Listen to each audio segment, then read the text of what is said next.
Talk about it all here on the Jordy Culotta Show. Make sure and hit that like button, share button, comment button. You know, one thing about Jaden that I've tried to talk to him about is tightening his chin strap. Because he doesn't tighten it, so every time he gets hit, it looks like his helmet's all messed up. And it's like, oh, God, he just got rocked. For the win! Caught! It's good! LSU does it! After fucking Saturday night in Tiger Stadium, boys. Are you kidding me? Well, LSU fan came stuck his spike in my booty. That motherfucker hard! Fan brought his 2 grandkids by and literally was just 30 seconds, just wanted to say thank you for the team and the season and what you did and how much it means to everybody here is truly what makes LSU special. Yeah.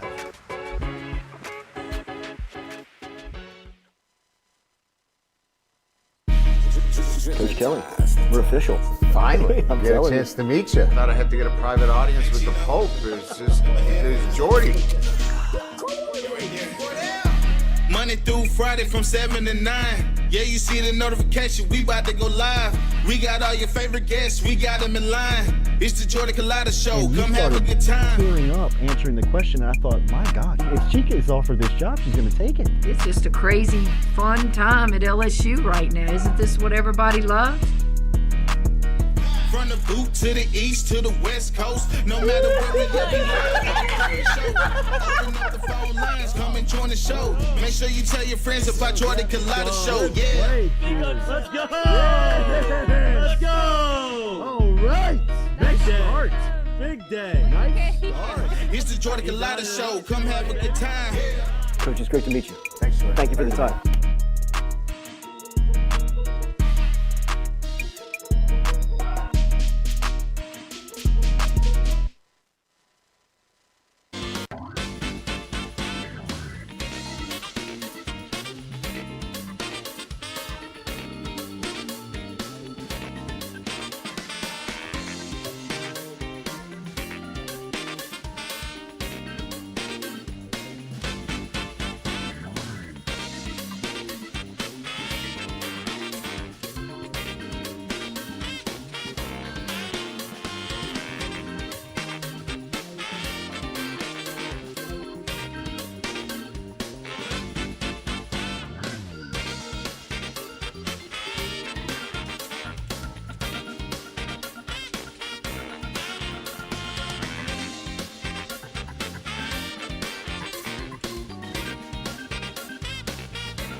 All right, welcome in and good morning here on the Tingle & Co. show, Tingle & Co. podcast.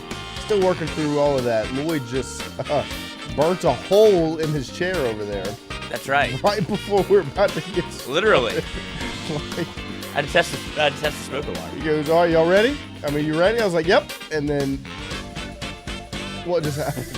It was unbelievable. But we appreciate you guys joining us this morning as we are live from 7 to 9 this morning. No guests. We were supposed to have one Glenn West, the tallest media member for LSU Media, joining us this morning to talk about some of the moves basketball, LSU men's basketball made, as well as LSU football. But spring practice is back today. Media availability for LSU football spring practice starts today, which is why Christian is not here and why we could not have Glenn on this morning. But he did reschedule to come on Thursday morning to hang out with us and fill us in on all the news. So we'll have Glenn on Thursday. No guest today, though. Last night, if you didn't see it, Florida has been crowned the national champion for NCAA men's basketball. So SEC gets another ring. SEC gets to show off its prowess once again.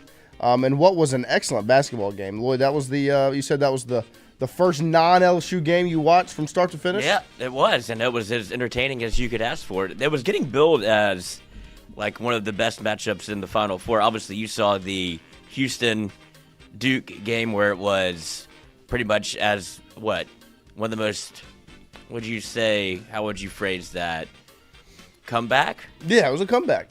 Yeah, it was a very impressive comeback in the way Houston played. Improbable, or no? Maybe. I mean, I think it surprised a lot of people because of the power that Duke is and the way they looked against Alabama. You thought when Duke had a 14-point lead with 8 minutes to go or whatever it was that surely they would hold on. But I don't think many people were surprised that it was Houston that surmounted the comeback because Houston, the way they played defense, I mean, that last 10 minutes of that game was unbelievable. And then you see Florida do what Houston did turn to Duke. The table. Turn the table. How the turntables turn. Yeah. It was but it was as exciting as I think it lived up to the billing from the get. Yes. Like it was high level basketball where they were going back and forth. You could see that both teams had subs to have both were like very well coached. As you saw, Florida, I believe he's the youngest head coach to win a national championship. And it would have been one of the oldest head coaches to win a national championship if Houston had won. But both teams flying around. Obviously, you know the way that Houston plays basketball. But I was entertained the entire time. Yes. Didn't pick the phone up a lot.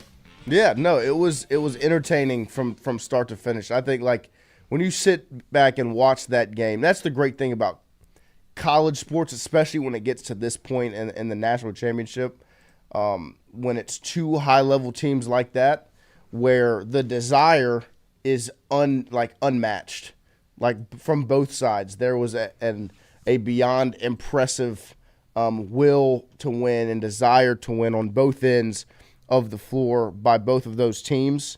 And that's why P-Dub's great. It was sloppy. Like at first, the start of that game, and there were times even through to the end that it was sloppy because, I mean, that's the way Houston wants it to be. And yeah, that's what I was viewing that as good basketball by in Houston. Like, yes, I thought it was high level execution. Yeah. And to me, that's what happens when both teams really want it as bad as they did, and both teams are that good. It's gonna get sloppy because that's a really good basketball team playing a really good basketball team. Like, and the way Houston wants to play, and Florida obviously was willing to get down and dirty and play that way as well. And to me, Houston had it lined up to pull off the win because you kind of made Clayton a non-factor from the scoring standpoint, but he proved that he is very much a capable and willing playmaker where he was making all the right passes, all the right reads. You can double team me, I'll swing it, drop it, I'll throw it over the top, high-low. And then you just knew at some point he was going to find the hoop. And he saw 2 free throws go down, and then after that, he gets an and one layup, and I think tied the basketball game. And then right back down the floor, he gets another tough layup that might have been an and one as well. And then I think it was 57-60. He steps in, hits the three to tie it up at 60 for Florida, and those were his 11 points down the stretch. You knew at some point he was going to make that happen, so Houston needed to make more separation earlier in the game when he wasn't playing. And there were some questionable calls down the stretch, but to me, they were letting them play, and that's what I love. Like P-Dub says in the chat, let them play. They were being physical. They were getting after it, and I was very impressed by both teams. I thought they let them play certainly in the first half. Second half, it seems like they reined it in a good bit. And because Florida came out with a game plan to try to kind of match how Houston played. Like they wanted to match that physicality, wanted to match what they were doing defensively, and they just started fouling everybody. And Houston got into the bonus super early, and then they turned the whistle on Houston, and Florida got in the double bonus super early. And that was when it became kind of put the game in mud a little bit. Florida gets a technical for hopping up on the court. That's when maybe this will be kind of the backbreaker. Florida rallies. But I thought they let them play early, and then it became, hold on, let's bring this game back in a little bit. And that's when I don't want to say got not as good, but it certainly gave Florida an opportunity to make a comeback because Houston couldn't play its style of basketball that it wanted to anymore. Tom Granning, 4 fouls total in the first half, 23 in the second half. Not consistent. I agree. It felt like a phone call came in because Houston was up 14, and they're like, we got to make this thing entertaining. Yeah, you needed something, and because that first half was just as physical, and they weren't blowing the whistle. Oh, if they would have let them keep playing like that, Houston runs away. Right. Well, Houston. That's kind of the situation in the Duke game. Was Houston was allowed to play that way to close it out, and that's why they were able to win the way they did and make that comeback in that last 10 minutes. How do you coach that? Coach what? How do you coach in that scenario? Whenever you're allowed to play one style of basketball for 24 minutes or whatever it is, and then you come back out, or the last 10-minute stretch. Yeah. Where you're like, that's a foul now? Right. Yeah. As a coach, right, you continue to play that way. Like you want your player, you don't want to change who they are. So like if that's how you started the game and you found success, you want to continue to do that. But the second thing is that you got to kind of get in the official's ear and let them know, and that because you don't want to, from a coach's standpoint, change and alter the game plan and get your guys out of what they want to do and the things that create their most success. In the chat, do y'all notice at one time Houston has 4 players from Louisiana, 2 of their coaches are St. Aug grads. Yes, they did have 4 guys that were from Louisiana. Cryer was born in New Orleans, moved to Katy, Texas, and I think they had 3 other guys, one from Monroe, another from New Orleans, and then Rayville. They had 4 Louisiana guys on their roster. But, yeah, as a coach, that's the toughest situation to be in because it's almost blatant. You're no longer allowing us to be us. And so, like, I want my guys to go out and do this, and you were allowing them to do that in the first half. Now in the second half, we no longer can play with the physical way in which we want. And Florida was better at playing solid defense without being physical and as hands-on, which is why they didn't get as many foul calls down the stretch as Houston. So, I mean, that to me is one of the things that sucks about sports is that things like that are pretty common. I think what did Tom just say in the chat? That's one of the worst things in sports, and I agree. Inconsistent officiating sucks. It gets in the way. It can really muck it all up.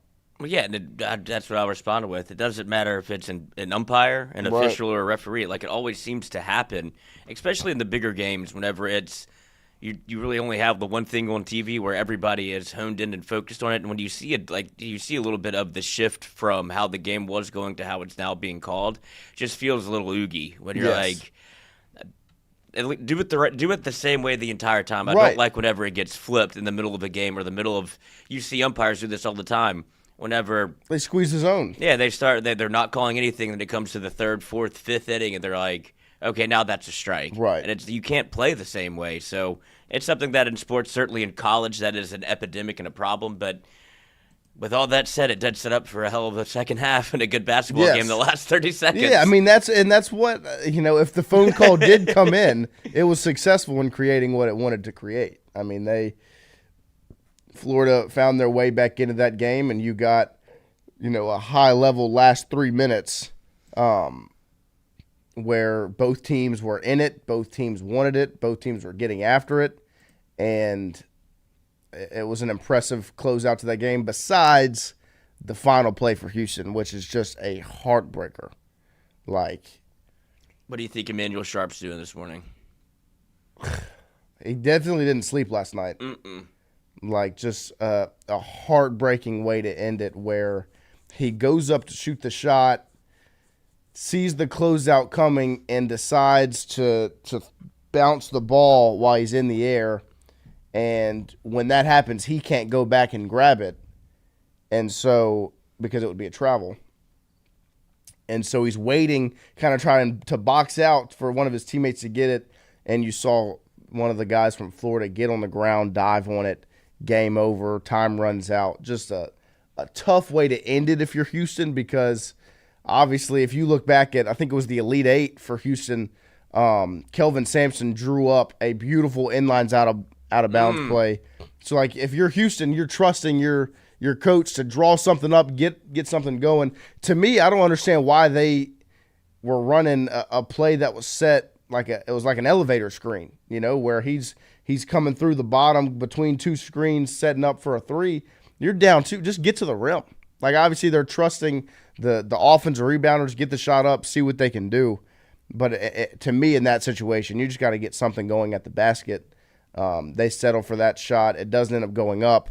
Game over. Tough way to end it. But I thought, from a basketball standpoint, of the two teams officiating aside, I was beyond impressed with the desire both teams showed, and the buy-in that they both showed to their coaches, which is something that in this day and age isn't as common.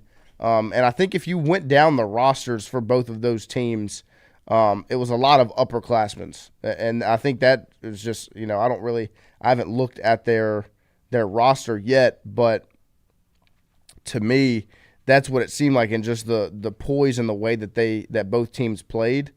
A lot of those guys have definitely been around the block and been in the program for a while, and played at such a high level.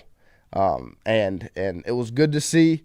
It's always fun to see the SEC win, regardless of the rivalries we may have during the regular season and off on social media and things. It's always nice to see the SEC win, because it's good for everybody. That means the SEC is going to make more money and all this hoopla and all these other things, and that's for everybody to share. And it continues to show that the SEC is the best conference in essentially every sport, where you have basketball, when Florida wins, baseball last season, Tennessee won, LSU won before that, Mississippi State, now every sport in the last couple of years, an SEC team has come out on top, just showing the power that is the Southeastern Conference. Ohio State, yep, over there holding the big one. Yep. But we'll see if that stands true for another season. But Ryan Day wouldn't make it a month in the SEC. No, he would get chewed up and spit out. So yeah, Todd Golden was the youngest title-winning coach since 1983. Jim Valvano, 39 years old, Mr. Golden is. But yeah, good basketball last night. The season is officially over. Brandon Hollingsworth, I couldn't disagree more. I couldn't root harder against the SEC. And more power to you. I'm an SEC, I want to see the conference be successful. And from does LSU get any of that money? I don't know how it gets split up, but I think if money's coming to your conference and not another conference, it's better for you, I would assume. Yeah, don't like to see Florida win really in anything. Also, LSU is trying to compete in this NIL, and Florida just trying to get basketball players. Right. I don't know if I'd imagine you'd rather see them lose, right? Or if they win, or if they lose, do they go hit the portal harder because they want to win? You're just that close. Yeah, no, I think there's you can kind of draw it up either way. If they lose, okay, well, they're going to go retool even stronger than they would have anyways. If they win, they get to flaunt a national championship and say, come play for X. But, you just kind of see what happens from a year-to-year basis. That's just the sport now. Yeah, right now they're so focused on this. LSU's been over here hitting the portal as hard as you can because once this rev share deal hits, the collective money I don't think you can use anymore, so they're trying to pile it all onto, I guess, the LSU spring portal too for football. I'd imagine if there's somebody that they want, they have this collective money that they still have to spend. Spend it. Get ready. Can't take it with you. Can't take it with you. Great spot to be in. Yeah, very good spot to be in. Speaking of LSU basketball, LSU women's basketball adds a huge piece yesterday in former five-star Kate Koval, who played for Notre Dame last year. LSU was in the fight up until the end for Koval, and she ends up choosing Notre Dame instead of LSU and Kim Mulkey, and they ended up adding Wolfenbarger and moving on. But now she re-enters the portal, and she is committed to LSU. And let's see what Kim Mulkey had to say. Having recruited Kate out of high school, we are very aligned in our vision for her personal development and the impact she can have on our program. Tiger fans will love the skill, physicality, and passion that Kate will bring with her to Baton Rouge. She is a very talented player, and she brings much-needed size for LSU. If you look at this, some of the video here, she's a very good post presence, catch, 1 dribble, 2 dribble, physical, tough finish. She's a big body that LSU needs. Obviously, losing their both of their post players from this past season, as Anissa Morrow goes to the draft, and Samaya Smith enters the transfer portal. And then now, Aaliyah Del Rosario yesterday entering. We'll get to that in a second. They add Kate Koval, who's 6'5", and is a freshman, so somebody that will be with the program for an extended period of time, or hopefully, depending on what it how it all plays out with the portal and things like that. You expect people to be here longer, whatever. But this is a big move for LSU, a big win in the transfer portal realm. As LSU's only lost 3 to the portal, they get some really good size and skill from a post player in Koval who has committed. She definitely will be an impact player because LSU needs the size. They needed additional post play. To me, they still need more. But I think when you can add a 6'5" to your team, you're in a pretty good spot. But speaking of 6'5", Aaliyah Del Rosario does hit the transfer portal yesterday. After her 2 seasons at LSU, she was a part of that number 1 recruiting class, I think in 2023, with Michaela Williams, Janae Kent, and then Angelica Velez. So now Michaela is the only one of those 4 that is still on LSU's roster as Del Rosario hits the transfer portal yesterday. To me, this wasn't really a surprise. Obviously, it's unfortunate because there were a lot of expectations with Del Rosario coming in, where this was a 5-star out of high school, 6'5", some real size that you thought you were bringing in, and you saw some of the flashes her freshman year, but you didn't really need her then, and you were hoping the development would take hold over the next offseason into this past season, and it just didn't. And so to me, looking at this move, this is what's best for both sides. Del Rosario can get a nice change of pace, change of scenery, and see if she can develop better somewhere else. And for LSU, it's really a changing of the guard this offseason where you're bringing in 4 new freshmen. You're losing, Anissa Morrow, and obviously you have Samaya, Poa, Del Rosario leave.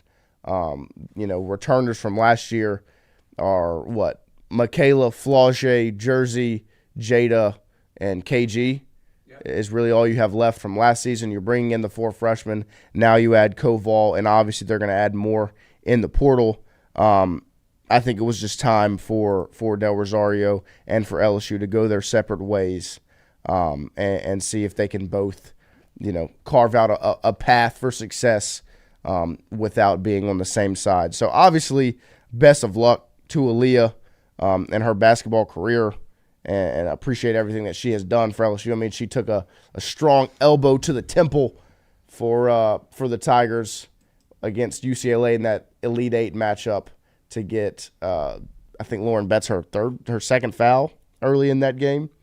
But it was just time for both sides to move in a different direction, and LSU makes a big addition in filling that gap with Kate Koval. Where you lose 6'5", you add 6'5". You still need more post play, but it's huge that they were able to add Kate Koval out of Notre Dame and the transfer portal. And to me, the biggest win when it comes to that is the fact that you recruited her so well and so hard out of high school. So you already have things lined up and ready, the familiarity, just the whole deal. It should be a very easy plug and play as compared to just recruiting somebody in the portal. Now you recruited them in the portal. You've got their film from Notre Dame, but you also recruited Koval so hard when she was coming out of high school Yeah, the relationship is already there. Yes, the familiarity with, the facilities. She's already seen them.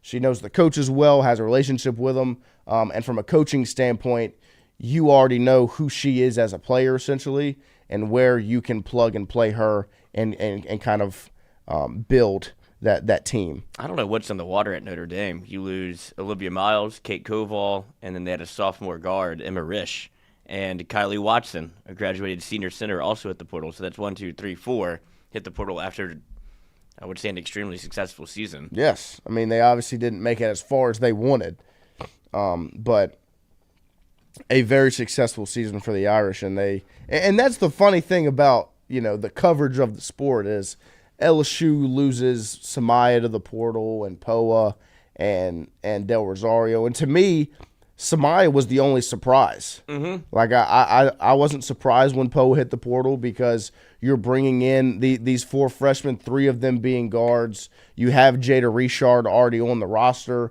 You're going to go out and add more guards in the portal. It was just time, a changing of the guard. And with Del Rosario kind of the same way, where she just never really developed at the level you wanted at LSU.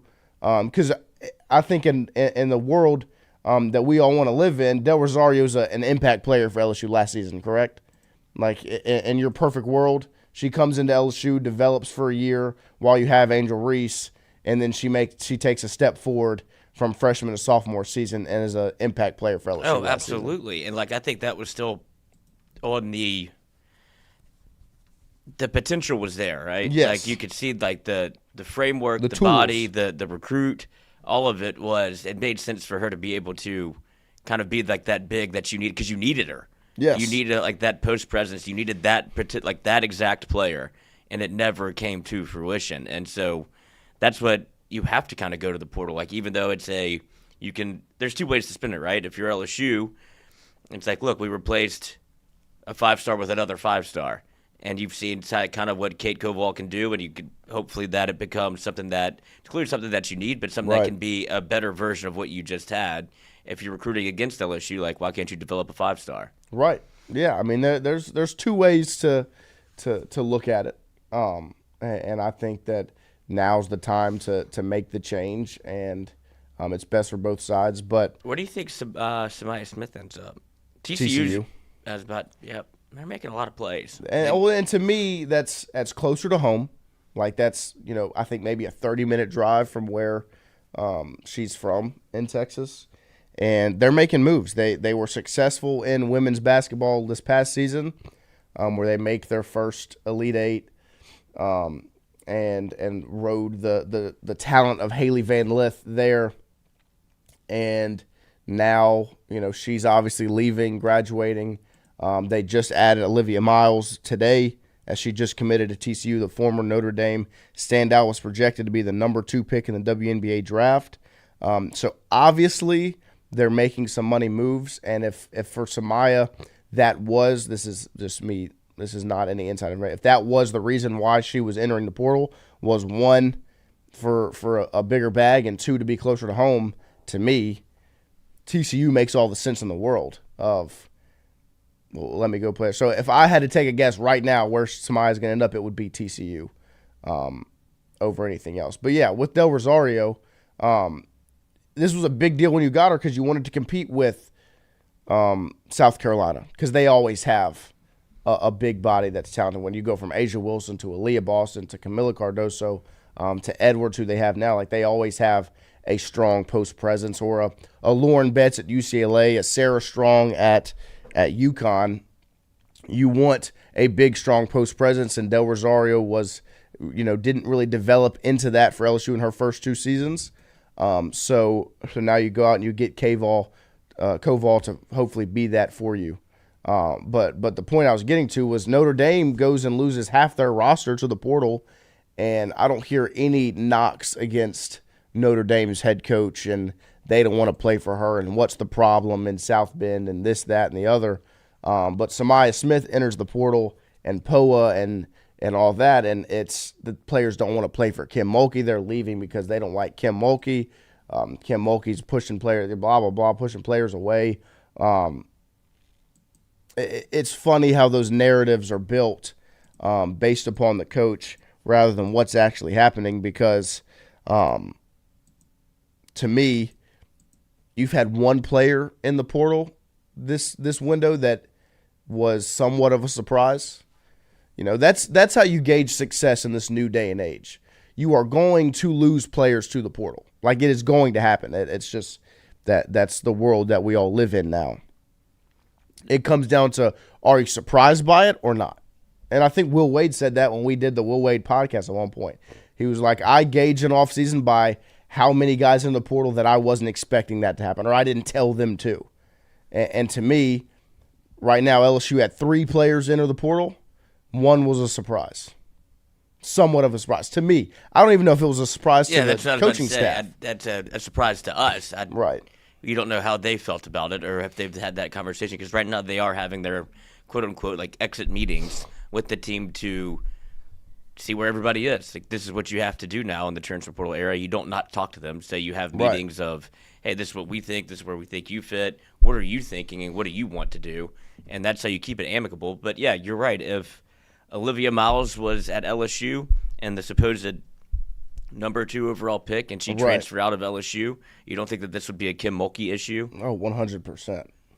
Kim Mulkey can't hold on to the top player out of college going into the WNBA draft. She decides to hit the portal as opposed to sticking with Mulkey in the time. Well, you know. Yeah, and if Mulkey gets her out the portal, then Mulkey's a bad person. Right. Stole her from South Bend.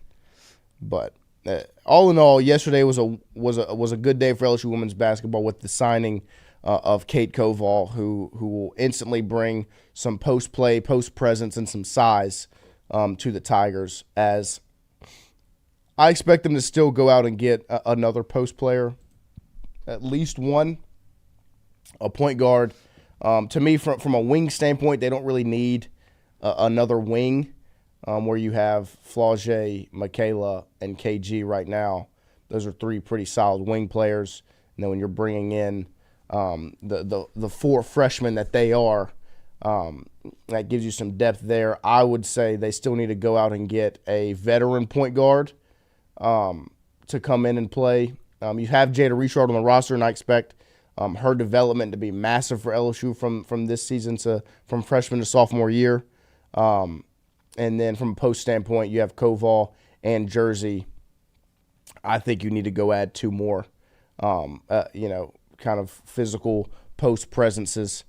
If you are LSU. So all in all, a good day for LSU as they're able to add Koval. Darren Tross. It seems that fans are truly putting the Notre Dame coach through challenging times. If you navigate to X and use the search feature, you'll discover the lively discussions that are unfolding. And I'm not saying that they are, fans are not calling out their coach. I'm saying from a national standpoint, I don't see any articles or things being written or spoken about the way the Notre Dame coach is losing her roster. Instead, it's just kind of being swept under the rug. And if this was happening to Kim Mulkey, I mean, she made a joking comment to a student reporter in a press conference, and it was played on First Take the next day. Like, it's just interesting way that these things happen. Yeah, I'm sure you can find pockets of fan bases everywhere that are going to have discussions about relatively anything related to teams that they care about. But, yeah, I mean, of course, it's going to be a conversation for Notre Dame fans. But, yeah, it's not a national conversation that you see matriculating through the, I guess, ESPN sphere. Right, yeah. No, I mean, that's not – it doesn't appeal to the shock jock type of media that rules ESPN today on their daily shows. So right now, I don't know if there's really much else to expect from a loss standpoint when it comes to the transfer portal with LSU. It'll be interesting to see if they lose anything else, but they definitely are going to go out there and add some more with what they need. Yeah, I think it's been relatively quiet on the how loud was the conversation about Flau'jae leaving or Michaela Williams leaving? That seems relatively quiet and quelled now. Yeah, if you find some of there's a tweet with a screenshot of Koval's post with Flau'jae and Michaela both in the comments. supporting her decision to come to LSU. So I guess the other two left would be KG, Kaylin Gilbert, and Miracle Shepherd. Those are two that you would watch to see if they want to. I mean, I think there's playing time available for them, but it also part of these exit meetings is saying, hey, we have a real chance to add X. Yes. And if you don't like that, then you're more than welcome to explore your opportunity. But I would imagine that LSU, they're not just going to add, one player in the portal? No, I would expect much more. I'd say maybe 3 more. Yep. As compared to. You've lost 3, so you have room for 2. Obviously, you have Grace Knox coming in. 4 freshmen coming in. Yeah, 4 freshmen coming in. Grace Knox, another big that you could rely on. And then you have the rest pretty much guards that are going to come in and vie for playing time as well. But you have to add, you look for experience in this because I don't think there's anything really quite like the women's transfer portal as opposed to the men's. We talk about this all the time when it's hard to add top 4 talent, big 4 talent, right? And men's basketball where they don't really go from power 4 to power 4. And women's college basketball, you see it all the time. They're looking around for power 4 schools 100%. To get to those teams that go to the Elite 8 every year. And I don't know if they even want parity in women's college basketball, but you look across the landscape of the league, and it's always, I want to go to UConn, UCLA, LSU, South Carolina. TCU's trying to make a play to get into this, but it's really those 5 or 6 that you could say that are always at the forefront. USC, you could put in there. Right. So, there's 6 or 7 schools that really do have a chance every year to win a national championship. And LSU's in that number. Right. And that's why you're able to have conversations about going to get a girl that just went to an Elite 8 at Notre Dame and now is going to change schools, essentially, that just went to an Elite 8 also. Right. Yeah, no, LSU's in that realm of adding top players from top schools. And this is, I expect them to continue to hit the portal and try to do so. I'm still waiting on the Latson news. Yes, that and I think a lot of LSU fans are kind of sitting on the edge of their seat waiting to hear whether it's going to be LSU or not. I know in the chat, Fatboy Slim just said, I think Latson's coming to the L. That's the hope, obviously. When you talk about wanting a veteran point guard to join the roster, it doesn't really get much better than Latson, as she was the leading scorer in the country last season. Scored 20-plus in the first half against LSU in the round of 32, so you saw it on up close, and she would be a massive addition to LSU this season. I guess everybody kind of got their collective hopes up because of the timing of it all. Right after she plays in Baton Rouge against LSU, drops 20 in the first half. Obviously, they lose, but then it's the portal the next day. Right. And it's I wonder if you just saw something that you liked. Yeah, and I think LSU's 100% in the mix. When it comes down to if she was to name the 3 teams that she's picking between, LSU is in that 3. So obviously we're going to keep our eyes peeled and ears close to the ground for some news there. But the news yesterday is Kate Koval joining LSU, which is a massive, massive addition for LSU, especially with what you are losing from the post standpoint. You needed somebody to come in and be an addition there. So, but speaking of additions in the PMAC, LSU men's basketball makes 2 additions yesterday as they bring Ronald Dupree back to Baton Rouge to be the general manager for this basketball team. And to me, this is a big deal because it's LSU proving once again it's catching up with the times. Nowadays in college sports, almost every team needs to have a general manager for roster managing standpoint, how LSU football does with Austin Thomas. You've seen plenty of, former players go back to their school to be a general manager. Andrew Luck is the general manager at Stanford. From a basketball standpoint, I think there were a few guys that have added to collective from their earnings in the NBA and become a general manager as well. LSU gets Ronald Dupree back in Baton Rouge, a former LSU basketball player, and I think he was an assistant coach at one point, and get him back from a general manager position. This is big because, like I said, this is LSU catching up with the times. In this new day and age of college sports, you need somebody that is solely focused on roster management. Recruiting somewhat, but like seeing what's out there, knowing what you have, and managing the roster, managing the funds, managing everything from a general standpoint of this is how much money we have, this is how much we can spend, here's where we're going to spend it, iron it out, line it up. These are the guys that we want to go make it happen. And that's the role Austin Thomas has played for, Steph Curry at Davidson, Cordell. This is the role that Austin Thomas has played for LSU football, which is something that obviously has been spoken highly of since that move was made. And now Ronald Dupree comes in to be the general manager for the men's basketball program. What is he gonna do? It's probably give money. Yeah, sure. But I feel like Ron Dupree is actually gonna do right. He's no longer gonna have an office in the building. Right. And there are like Andrew Luck is in Stanford's. Andrew Luck fired the coach. Yeah, but that's what the general manager can do, I guess. Yeah, that's what I'm saying. Like, I don't know that's what's funny about the jobs is there's the range of Steph Curry, who's still currently playing basketball and just scored 60. I don't think he's really looking at the GM and the bottom line of Davidson basketball unless they're not operating in the red.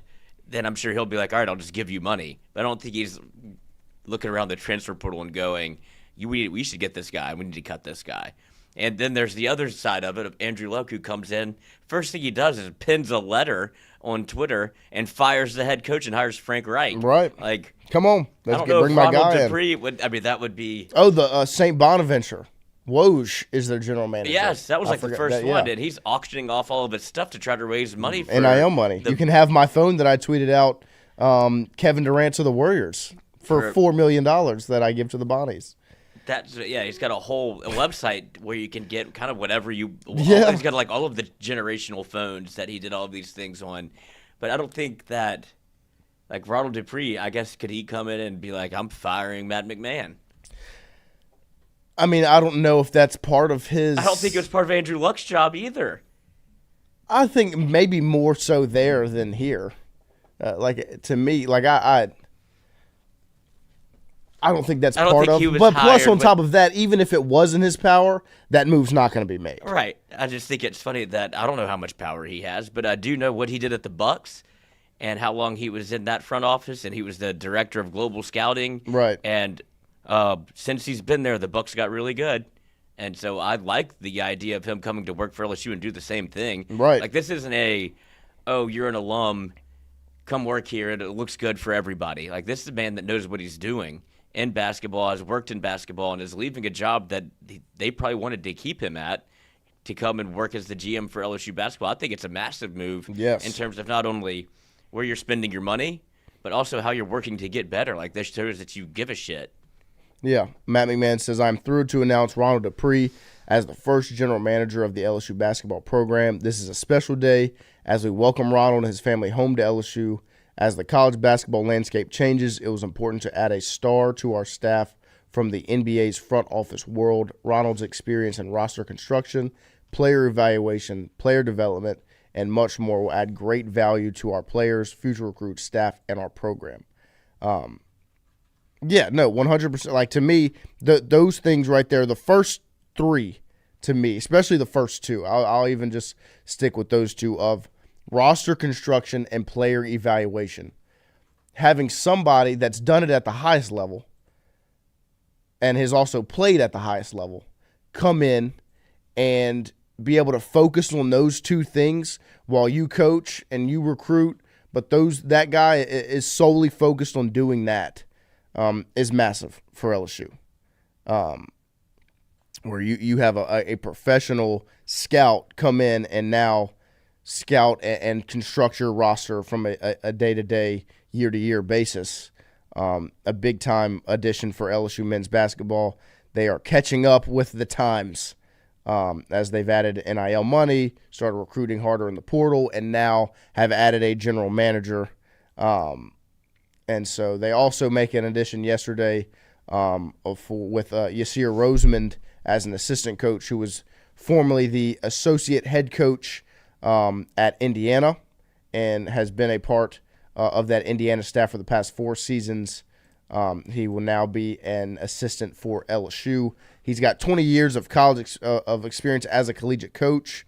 And Matt McMahon had, I am really excited to welcome Yasir Roseman to our coaching staff, a talented coach, proven developer of players, and a terrific recruiter. Yasir has recruited and coached multiple NBA players throughout his successful career. His experience at Indiana, Alabama, Georgia, and Oregon will benefit our program tremendously, and I look forward to Coach Roseman's impact at LSU. Obviously, having coached at Indiana, which is a basketball school, but spending time at Alabama and Georgia proves that he's been in the South and knows the area to go out and recruit. And basketball is a little different from football, where you don't just need Louisiana guys to come in and recruit Louisiana guys. You have to get out in the nation and recruit from more of a national standpoint to be successful. So 2 big additions for LSU men's basketball, following up their big-time additions in the portal from a player standpoint. Now, from a staff and an administration standpoint, they've gone out, made moves to continue to be successful this offseason. And so I think it's been a very good offseason for LSU men's basketball. And now they have their general manager and an additional SEC coach. I see a lot of the conversation in the chat has shifted to what General Luck has done at Stanford. I definitely don't think that'll be Ronald Dupree's job to step in and make any big-time moves, because I agree with Glimmer 100%. You would in no way be able to get away with that at an SEC school. Like, stepping in as a general manager and your first move being firing the coach and bringing in an interim. Well, it depends on who does it. If you think if Joe Burrow came back as a general manager and made that move, LSU fans would be okay with it? I think it would go over a little bit smoother than anybody else doing it. If Tim Tebow goes back to Florida and fires Billy Napier, I think they'd be happy with it. Like, he knows about ball more than we do. Yeah, I guess. Like, Brian Kelly and Joe Burrow is an interesting one. Because I feel like people like him. Obviously, they like Burrow more. Yeah, of course. But he's not retired. If he was retired and came back and it's like, I would like to do this, you're like, yeah, BK, you're out of here. I think it would go over somewhat smoother than him just getting fired. So he fires BK and brings in Joe Brady as the interim? Yeah, that would be – let's do that. If LSU doesn't make the college football playoff and they hire Joe Burrow to be the GM of the LSU football team, along with who's my guy up there? Oh, and Thomas. Uh-huh. And that's his first order of business. I don't think fans would be mad. They would already want him fired anyway. Yeah. I mean, was that where the Stanford fan base's mindset was? Well, this coach that was there, they had precedent. Yeah. Troy Taylor was out there being aggressive with women, apparently. Now it's his decision that, after consideration, it's evident to me that our program needs a reset in consultation with the leadership. I believe that no longer that Coach Taylor is right for the position to lead our program amid allegations of mistreating female staffers. So he left a crack in the door, and Andrew Luck kicked that thing in. No, I understand why Mr. Luck, General Luck, came in and made that move. Yeah, because that's what I said. No diddling in his squadron. And that's not happening around here. And then they go get Frank Reich, who was just doing nothing. And, they obviously have a relationship. Like, none of this happens without Andrew Luck. I don't know, but that's what's so wild to me. I don't know if he came in with the intention of, like, y'all want me to run the football team?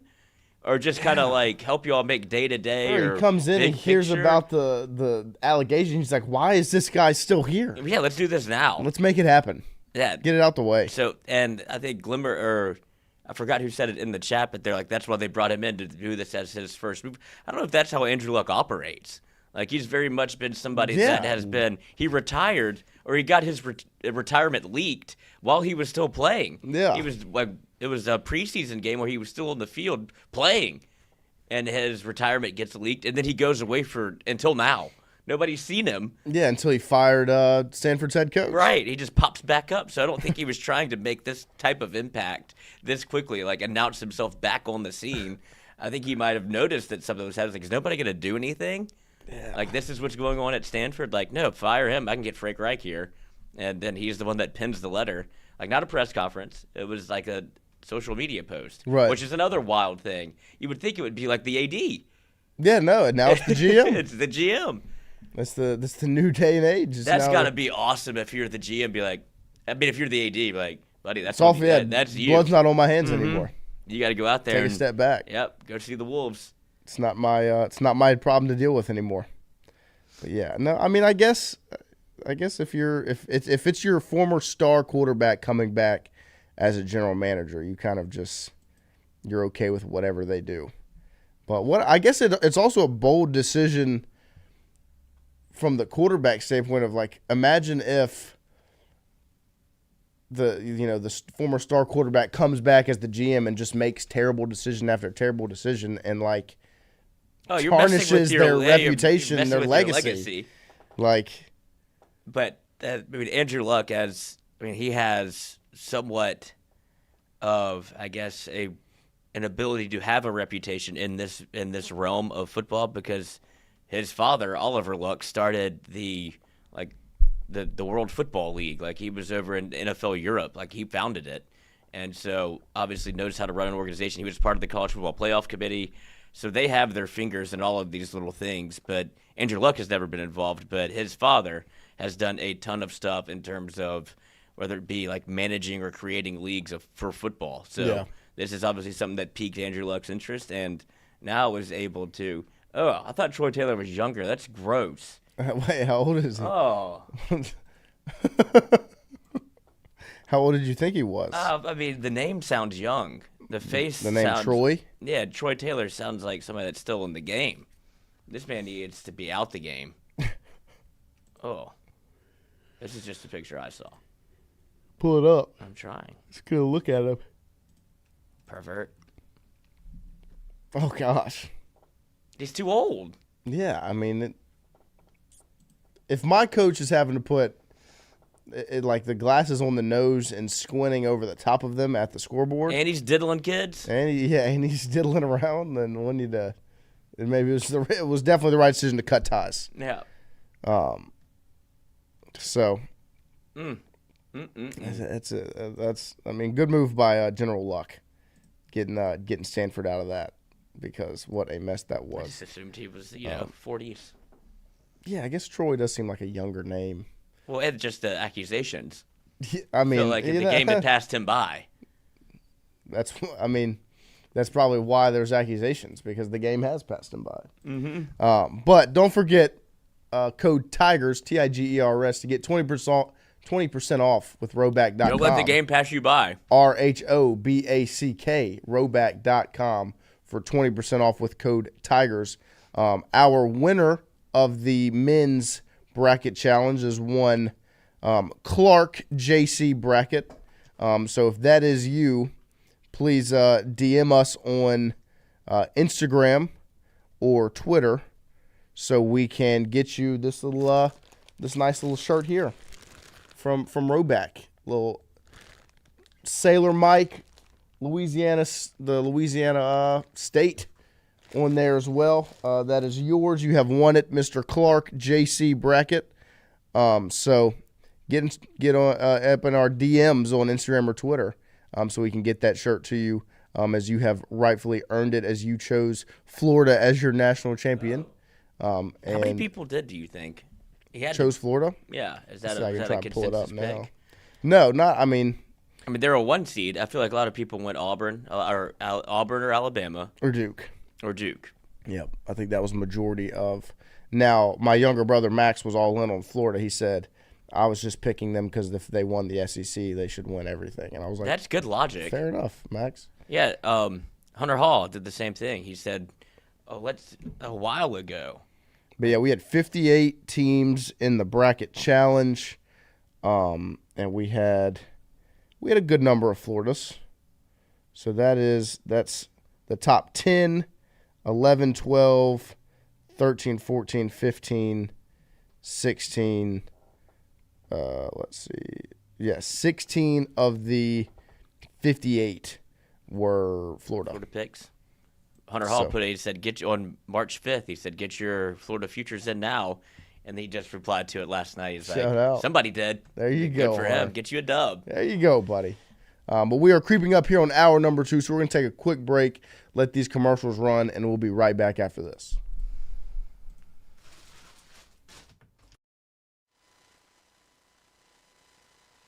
Red Stick Sports, a local staple in Baton Rouge to all sports fans, was founded back in 1981 and has remained a family business for over 40 years. Today, they still have the great selection on the floor, but they're also a leader in custom apparel for businesses, sports teams, and other groups. Take it from us, everybody over here at FM Digital Media. They help us out with all of our apparel. Let them help you out today. Go ask for Cody over at Red Stick Sports. Check him out online at redsticksports.biz. The Jordy Culotta Show is brought to you by A-Bears Lawn Maintenance. Commercial or residential, A-Bears Lawn Maintenance is ready to work. A-Bears can tackle all your homeowners association requirements. Call Blake at 225-485-8022. A-Bears Lawn Maintenance.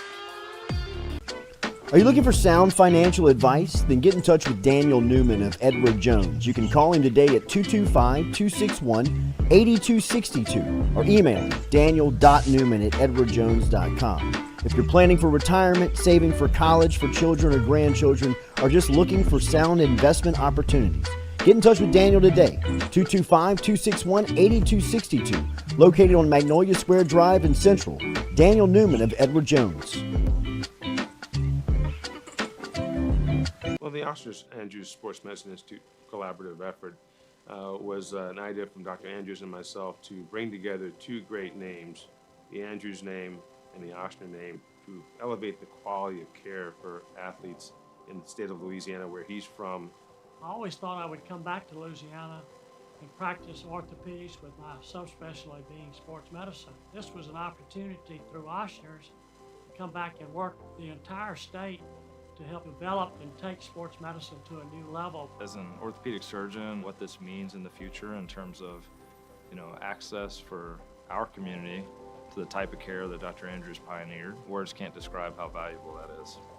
Ochsner has a great opportunity here to really grow, and Dr. Burnham, of course, is the mainstay of making that happen. If you want to have first-class sports medicine care, check in with Dr. Burnham and his group, and you'll be more than impressed and pleased. 48 Insurance Agency, established in 1946, helping you with your home, auto, commercial, life and health insurance needs. Around in Baton Rouge at 4275 Government Street and online at 48agency.com. Whatever insurance you're in the market for, home, auto, commercial, contractors, life and health, get in touch with 48 Insurance Agency, 48agency.com, or give them a call at 225-383-0682. 48 Agency. Get Gordon and get it done. Yeah, everybody know Gordon in a 225, and he done link with Big Foe. He got buku ties, Ferrari sliding, flying in a new coupe ride. And every time I ride by, I see a brand new sign. I'm with Gordon, I know that he gon' get it done. Whether it's a big truck crash or a hit and run, recovery funds he fighting to get a ton. Mike Epps, man, we all about the Benjamin. Handling injuries, man, are you kidding me? Gordon McKernan, that's champion energy. Yeah, family man with a family plan. Get Gordon, he gon' fix it like a handyman. Get Gordon and get it done. Welcome to Trifecta. Trifecta Sports Therapy in Baton Rouge. Recover, repair, restore. At Trifecta, they believe in total body wellness. Trifecta gets the body back to its full potential. Whether you're a youth or pro athlete, a pre or postnatal mom, or if you lead an active lifestyle or a senior citizen, Trifecta has the class, the sports massage, the sports therapist, the stretch therapist, or the equipment like infrared sauna, cold plunges, and golf simulators to find your best. Find Trifecta online at trifectasportstherapy.com or check out the beautiful facility today, 8221 Goodwood. Trifecta Sports Therapy. Hey Tiger fans, when traveling through Natchez, Mississippi, make sure to visit us, Tom and Wright Granning at Go Mart on the Go Deli. Go Mart has clean restrooms, community coffee, an awesome beer cave, and a great selection of anything you may need on your trip. Located at 4 Sergeant Prentice Drive as you're entering Natchez on your left. Also, stop by Wardo's Po' Boys at 309 North Broadway on the beautiful Natchez Bluff, where everyone is family.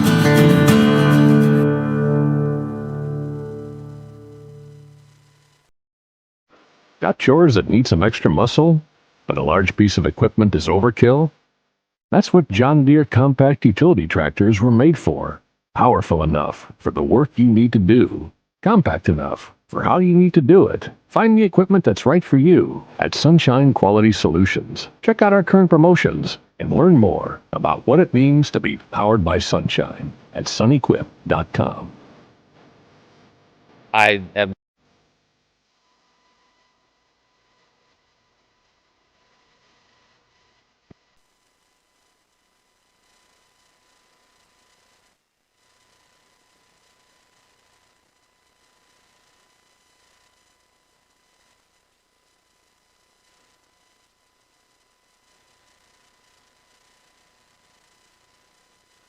a lot of admiration for how these guys are going about their business. I'm not going to say anything negative about anything that happened before, because those guys were very resilient and took a situation that was very difficult, coming off a year where, in my opinion, a top 5 team of all time in college baseball, not LSU, of all time, of all the teams that have ever played college baseball, and then had 13 guys drafted, like the most unbelievable human beings, will walk out the door that are already playing in the big leagues, and then deal with an expectation on them that's probably not fair when all of that walks out, but that's just the way that it is, and that's okay. And then play probably the toughest schedule that they could possibly play, get punched in the mouth and the gut, bloodied, and then stay with it, and then set the foundation for what this is now. I would be dumb to say anything negative about them, but I love how these guys are going about their business. Shout out to Nip. They start to think you fall enough and they starting to flip. Circumstances start to change and they jump in the ship. Only An absolute masterclass from one Jay Johnson in answering a question like that, where he just completely shoves that conversation out of the door. But he's exactly right. I mean, as, I guess, rough as last season was at points, that was the foundation being laid for what now is the 2025 LSU baseball team, where you've got plenty of returners. You got Jake Brown out there and Stephen Milam out there, and like all these guys that are big-time contributors this season were introduced to the league last year. That experience counts for something. As disappointing as the season probably was, coming off of a national championship, having high expectations, starting the way you did in conference play. People act like the national championship was 5 years ago. Right. Like it was literally 2 years. 2023. It was, that was the next team after a national championship team. And obviously he knows the team better than probably anybody else all of those players. And to go from a year in which you had stars everywhere, and like he said, I don't think he could put it more clearly, like not an LSU all-time team, a college baseball all-time team. Like, of all the people that have ever played, all the teams that have ever lined it up, I'll take that one. And you're hard-pressed to find a different one. But to have to, kind of follow that up, and then LSU, the way that the schedule was set up, because they're coming off a national championship, because expectations are high, Jay Johnson's coming off his first national championship, you start looking at his resume like, oh, he's a hell of a coach. He got the one thing that he didn't have, and it's like, okay, maybe they can flip it around and do it again. Oh, look who they have, leaving, but look who they have coming in, because Tommy Tanks is still on the team. He went back and hit the portal. All of these things. And you got off to just a horrendous start. And now you have an LSU team that's off to one of the best starts in LSU history since the 2013 team? Yeah. I believe, when Bregman was a freshman, and you had Aaron Nola and all of these guys. Mason Katz. Yes, studs everywhere. And now LSU is kind of in that class of one of the best teams that LSU's ever fielded to not win a national championship. And it's stupid to kind of compare against a team that some people would probably say underachieved whenever you went to you first of all bounced back and got yourself at least invited to a regional when it felt like you're looking around. And that's why you have to look at this season, and you look at Texas A&M. They're in the same boat where you can laugh at them now, but they don't think their season's over. Yeah, they're still playing for something. They're playing for something because you've proven you can do it. If you can win 10, 12 conference games, like you'll be able to find your way into a regional because it's the SEC, and then you can become like one pitch away from hosting a super whenever everybody thought you stunk all year. Like so, that's how baseball works. And now LSU has a team that has what are they 30-3? 30-3, and the expectations are through the roof to win a national championship. And he's not running from them. Jay's not running from them because he knows how good this team is. It's just two different ways to look at two different teams. But that's no shade at the team that he had in 2024. It's just this year it's got some of those guys back and sprinkled in more. Like you got sometimes you hit and miss in the portal, but he likes the makeup of this team. And we talked about it with nearly every guy that's came in. Same thing with talked about with Cowan, Cason Evans, like Danny Dickinson, all of these new guys, right? They all live together. And they were talking with how some of the old heads that have been at LSU before, like a Pearson, Broswell, Milam, Bear Jones, like they all felt like in 2024 they put too much pressure on themselves. They didn't have a lot of fun with it. And it was like they feel like that kind of fractured, I guess you could say, not in the literal sense, but it felt like they were all not playing as cohesive they weren't having that much fun with it. Right. Then you take a year off of that, and they look back like, we need to get back to kind of what we do. Like, that's not LSU baseball. That's not who we are. That's not what we want the brand to be. And now you see, like, whatever Evans talks about it or Dickinson talks about it or Cowan talk about it. Like, I feel like I've been here for, like, 2 years. Like, that's how well they know everybody. So the chemistry is on point. Jay loves that part about it. Yes. And that's why he keeps saying the human beings, the people, because they have built this thing up to where they trust everybody in that locker room, and they're all having fun with it, and they're all they're all really good at baseball. Right. Yeah. So, I mean, you're 100% right. Do what? So then you got to go to Nichols. Yeah, then you got to go to Thibodeau tonight and take on Nichols. And I wonder what the weather is going to be like. Because, I mean, it was a little nippy this morning as we're still going through this cold front after the rain over the weekend. The weather tonight, let me see if I can pull it up here. In Thibodeau, Louisiana, it will be. Let's see, first pitch is at what, 6? Mm-hmm. It'll be mid-60s around time. It'll be no rain, no nothing. It'll be nice no and wind. It won't be too bad. It'll be fine. It'll be just fine. It won't be anything like Oklahoma this past weekend. No, so we talked to, like I said, we talked to Zach Cowan yesterday, and he was like top 1 worst weather games I've ever been a part of. Like he threw on the game 3 of the Saturday. And right. He's like, first 2 days are bad. Saturday it was by far the worst, and I had to go out there. And he said he did pitch with sleeves on, which everybody's like, oh yeah, tough for me. He's like, I just never have before. I didn't want to start now. Right, didn't want to mess anything yeah, up. So went out there, no sleeves. Said it was absolutely brutal, but obviously went out there, dealt, got squeezed in his final inning, but that's okay. Gives up the pop up and center to clinch another win. And what, he threw 4 innings? Yeah. 6 strikeouts, 7 strikeouts, 2 walks. Took care of business. Yeah, he's a stud. Took care of business. Don't need any sleeves for that. Almost. You forget. Almost pitched against LSU. He was in the same regional. He was. They played played LSU twice. He did not pitch. He pitched against Long Island. Yeah. 6 innings, 7 strikeouts, I believe. Because we were laughing about it yesterday. Like, just missed us, huh? Yeah, so it was very close. I hate that I had to go against Long Island. But, I mean, he's been impressive all year. But, yeah, they'll be in Thibodeau tonight as they take on Nichols. The rescheduling of the game from earlier in the season when they had all that weather come through and they had to cancel it. So expect LSU to, it's hard. You can't always just expect midweek games to be wins because they're not always wins. But the way LSU's made them look so far this season, it's hard to expect anything else. Mm-hmm. But speaking of expect, who do you expect to be on the bump for the Tigers today? I know who won't be. Who's that? As the story continues to evolve in front of our eyes. One Gavin Guidry, as, of course, Jay Johnson was asked about him again. And here is his quote. It comes to a point where that's what we need to look at, and then we'll do that.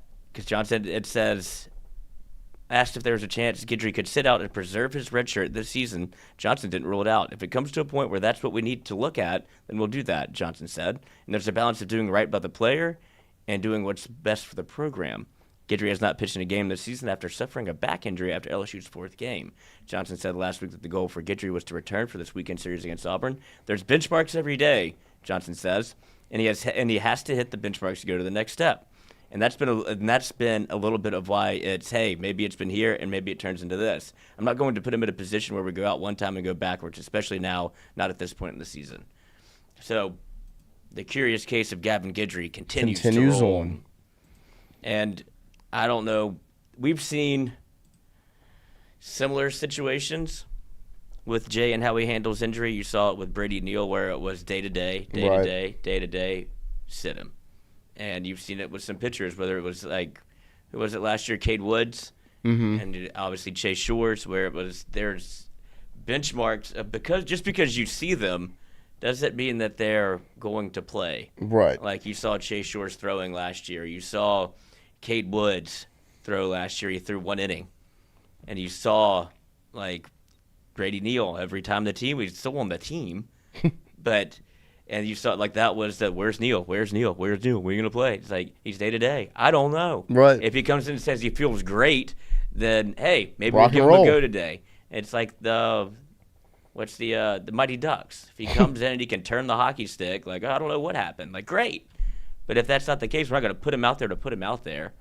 So Guidry continues to be confounding. Yes. As Jay said, he wants him to play, and there's a role for him. Yes, it's all lined up for him. It just comes down to like Bane. if he yeah. You just let them do it.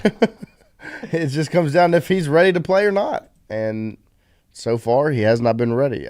Glimmer and Fredette says, sounds like he's marked for the bench. Bada bing, bada boom. I'll tell you now, nice. Guidry is done for the year. Mike Miniville says Gavin Hilton.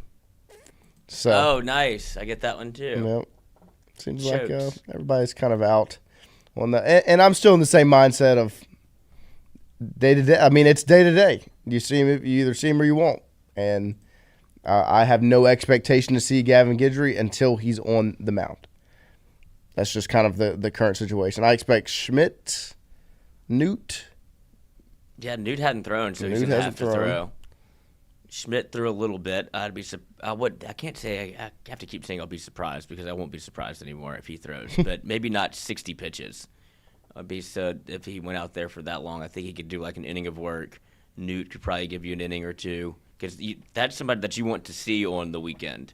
Right. Didn't have to use him, but there's a reason they didn't pitch him in the midweek last week, and it's because he was going to be one of those arms out the bullpen.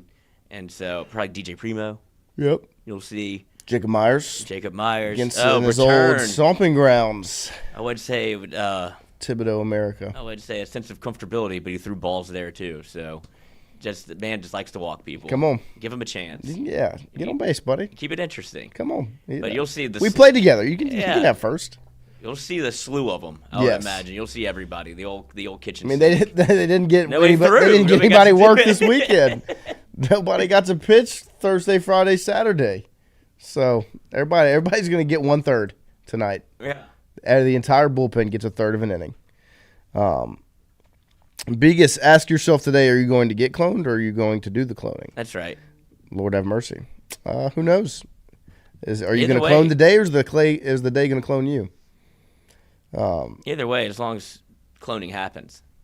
Okay. I mean, I think that's Biggest's mindset. Yeah. For every day. Fonz, I do go nude on the phone.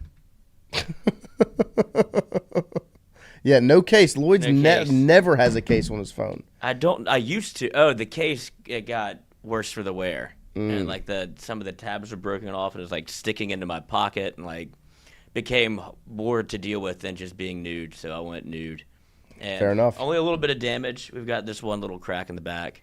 But yeah, I mean, I've got a case on mine, but I've got cracks in the back as well. I mean, it's the back of your phone's going to get cracked at some point. Yeah, so I'm not that worried about it. But it's surprisingly more durable than you think. It's taken some spills, and I've been like, oh, that's it, and it's still kicking. Still rocking and rolling. Don't forget, LSU football has spring practice today and media availability today as well. There was no media availability yesterday. Christian is out there today with the camera shooting practice, or he's supposed to be. Guess we'll find out if he was, after we get off this morning, and I'm waiting for him to send me all of the clips from practice today. So we will have LSU football spring practice clips posted on the YouTube channel today for you, and we'll obviously be able to discuss that tomorrow morning when we get Christian in here. So make sure you're prepared for all those practice clips to be put together, posted out on the YouTube channel for maybe an 8 or 10 minute video of practice clips from today as media is back on the Ponderosa. Some football news, not really applying strictly to LSU, but it was announced that, and it also kind of fits with the transfer portal talk of before, with it was time for LSU and Aaliyah to go separate ways. It was obviously time for LSU and Ricky Collins to go their separate ways as well as Ricky Collins was named the starting quarterback for Syracuse in 2025. Fran Brown announced that yesterday. They've already made a decision on their starting quarterback. Ricky Collins will be the guy for the Orange. So congratulations to Ricky, a Baton Rouge high school standout as he was at Woodlawn and came and played for LSU, got some run in a couple games, but the two went their separate ways, LSU and Collins, and now he will be the starting quarterback for Syracuse next season. Brown had this to say about Collins. He seems to be moving into being the leader of our football team. I'm liking what I'm seeing. I think the players are behind him. Everyone's behind him. So it seems like he's going to be our quarterback. Learning how to lead, he's still doing that. This will be his first time, but he's watched some really good players. He had two guys in front of him at LSU that I think did a good job. He's been here through the bowl game prep and had a chance to watch Kyle. So I mean, the two guys that Fran Browns think did a good job at LSU would be Garrett Nussmeier and Jaden Daniels, and he got to go and watch McCord work as he was getting ready for the bowl game. So obviously, congratulations to Ricky Collins. I hope he goes to Syracuse and just absolutely balls. Like P-Dub said, Syracuse made something out of McCord, hoping Collins balls out 100%. I think that Ricky Collins has all the tools to be a very good quarterback, and the timing just never really lined up at LSU with Nussmeier sticking around, Hurley coming in, all of the things. He hits the portal, and I think he's going to be uber successful at Syracuse, and I'm excited to see what he can do for the Orange. Fawn, speaking of football, has anyone heard any news on Hurley? There hasn't really been any new announcements on him. I would assume he's still going through all of the rehab and things down in Florida. I've not heard anything of him being on campus yet. So when we do hear something new, that'll obviously be addressed. But here's Ricky throwing for the Orange. He's got the long sleeves on. Smart guy. He can spin it now. Yeah, he can. He's got the tools. To me, I think that like LSU didn't just recruit him just to recruit him. They saw the talent that he had. It never really lined up from a timing standpoint for him to have the true opportunity to go and make the job his. Where, he comes in, he's in a loaded quarterback room, Jaden Daniels leaves, and it's just kind of set in stone. Nuss is going to be the guy. They bring in Colin Hurley. Underwood is committed.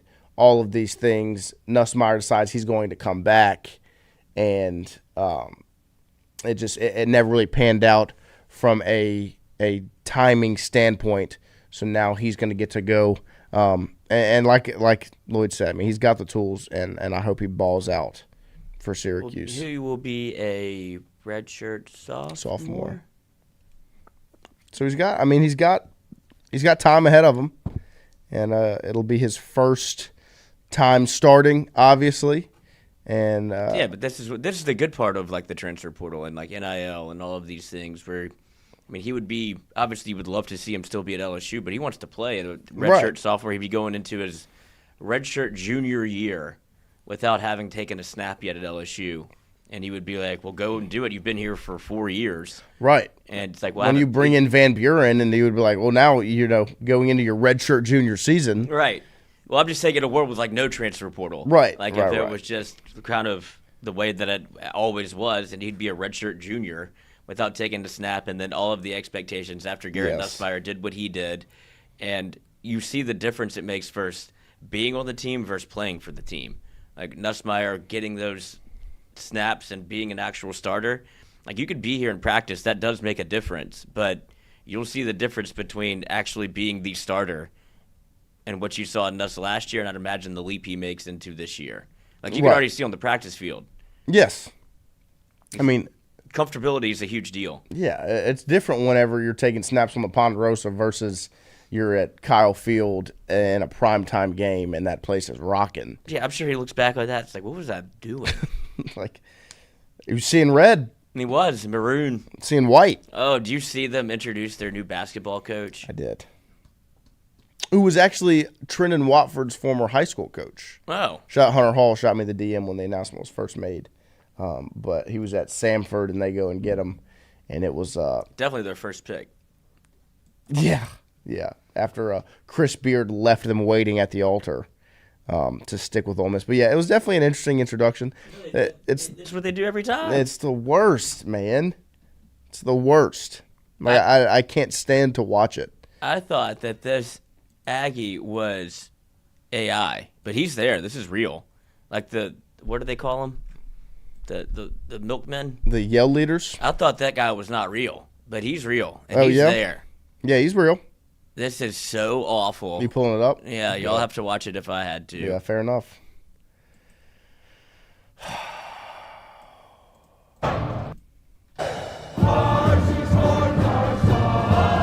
This makes me so uncomfortable. It reminds me of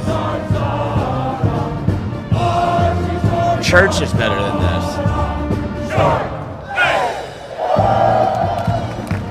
Why don't you get up here and sway with us, fella? And you can see who's into it and who's not.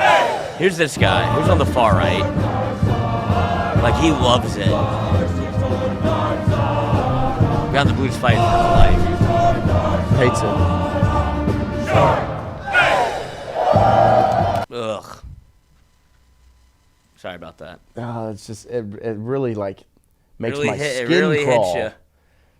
It's just like this is supposed to be a professional We're all in suits and ties, swaying back. Why are we putting our arm? We're swag surfing to offbeat to fight song. Mm-mm. Like, it just. And he's up here. Like, what are you doing? I got to lead the charge. Yeah. I would like to see what the other side of the room looks like. Yeah, like what? I couldn't imagine sitting and watching that. Like, much less us, like, participating. Much less being a part of that. Ugh. But just sitting and watching them sway. Mm-mm. I couldn't imagine going there and knowing that that's going to happen.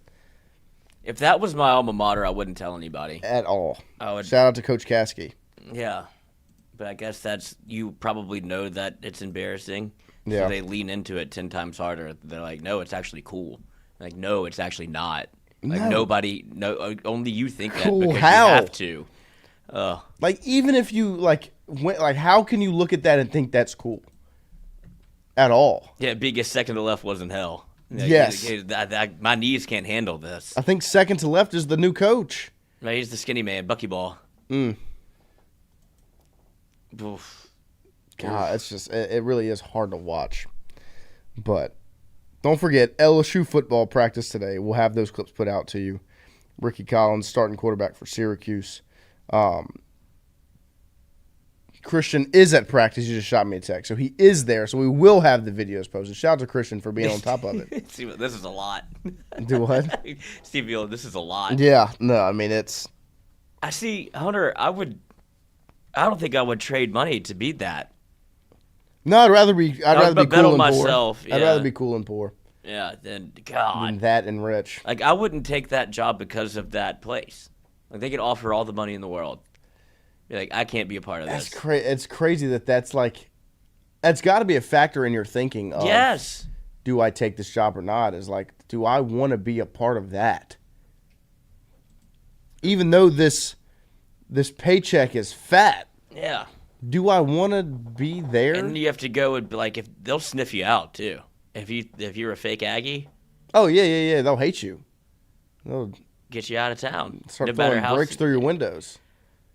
But yeah, we do need to find out who was all the way on the right because that man is Aggie through and through. Yeah, let me see if I can find a Texas. Because the AD is all the way on the left. Right, that's the guy that I think he played football there. Athletic. It's just staff. Administration. He's a short, plump man. Let's see if we can find these guys. Put their faces back on the screen. Let's see if I can put them together. Because I believe the AD is all the way to the left. In this nasty huddle they have. I'm not playing the volume. Please don't. We'll pause it. You don't even have to play the video. Just show me the faces of these white men. So yes, that's Trev Alberts all the way to the left. Looks like an actor. Yeah, he looks like Harvey Dent. Mm-hmm. He does. That's exactly what I'm thinking. Stand-in. That's the athletic director. This is the basketball coach. Yes, from left to right, AD, new coach. We got to figure out who Blue is. We really need to figure out who the guy all the way to the right is. That's the guy. That's the guy I care about. That's the guy. It might be Alan Cannon, the executive associate AD. Looks like that could be his face. Let me see. I'm scrolling through their staff directory right now. That would be my guess. That is Alan Cannon, all the way to the right, but I'm unsure. Let's see. If you guys want to get in touch with him, his phone number is 979-845-5725. Ask him. Give him a call. Ask him about that dance. Trev Alberts doesn't have his information out there, but Alan Cannon does. Let me see. That's definitely Alan. Alan Cannon might be in the blue. Okay. So that might be the blue guy. Pull him back up. I believe. Or is blue Paul Batista at the bottom? I think that's the man in the gray. You think that's gray? Yeah. Or it could be Lance. Really, there's a lot of caucasity on this website, this administration directory.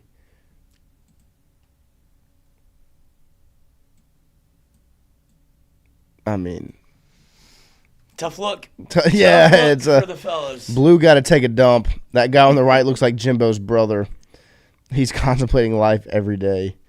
I mean, it really does make me feel odd. Like, I could not imagine if it's making me feel like this watching it now here. Sorry for all the podcast listeners that are going to listen to this back later.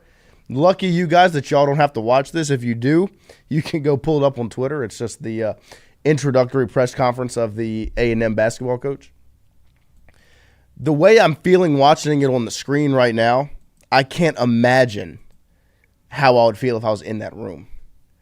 Like, hearing everyone chant and sing and watch those men sway back and forth. Do you know how disappointed Johnny Manziel had to be that he didn't get an offer from Texas? Heartbroken. I have to go to A&M. Are you kidding me? And like, Kyler Murray couldn't get out of A&M fast enough. Get me to Oklahoma now. Baker, same thing. Like, please. I mean, or Baker was at Tech, I think. Yeah, he's at Texas Tech. Yeah. I would go to Texas Tech. Yeah, I'd go to TCU. Absolutely. SMU for sure. Yes. So SMU, TCU, Baylor. I think they're a little weird too. Okay, so SMU, TCU, Texas. There's not a school in the country that I wouldn't pick before Texas A&M. I'd go to Bama before A&M. Yeah, no, I mean, that's fair enough. Noah, if they paid you $1 million, would you do that at pep rallies every week? No. No. I mean, I say that now. If $1 million was put in front of me, maybe different, but I don't think so. I don't think I could bring myself to that. I mean, that lives forever. Like, imagine he gets he actually does a good job and gets a bigger job, if he ends up being the head coach at like, I don't know, some sort of basketball power, like if he ends up at Texas and they lose to A&M, they lose to somebody, or they lose in the tournament, that video's getting played. There's more to everywhere. It's about your legacy. It's deeper than that. It's deeper than the pocketbook, man. Now, I would let it be known that I turned down the money, and that would be my legacy. It's like I would never do that. You know why I didn't take that A&M job? Because I'm not swaying on that stage. Not doing that. It's not happening. You can, no, even your offer, if you offered me to be a milkman, and they're like, oh, NIL deal, you have to come here and do this, like, no. Be a male cheerleader in a milkman outfit. No. $1 million every Saturday to get absolutely looked at with disdain. I don't know what disdain is. Disgust. Probably midnight yell practice. Sabrion Green, something you just can't take off the internet. Yeah, that's going to live forever.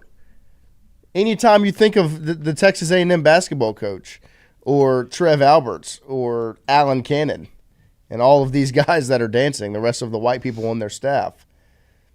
I don't even know if that's Southern white behavior. I think it's just bizarre behavior.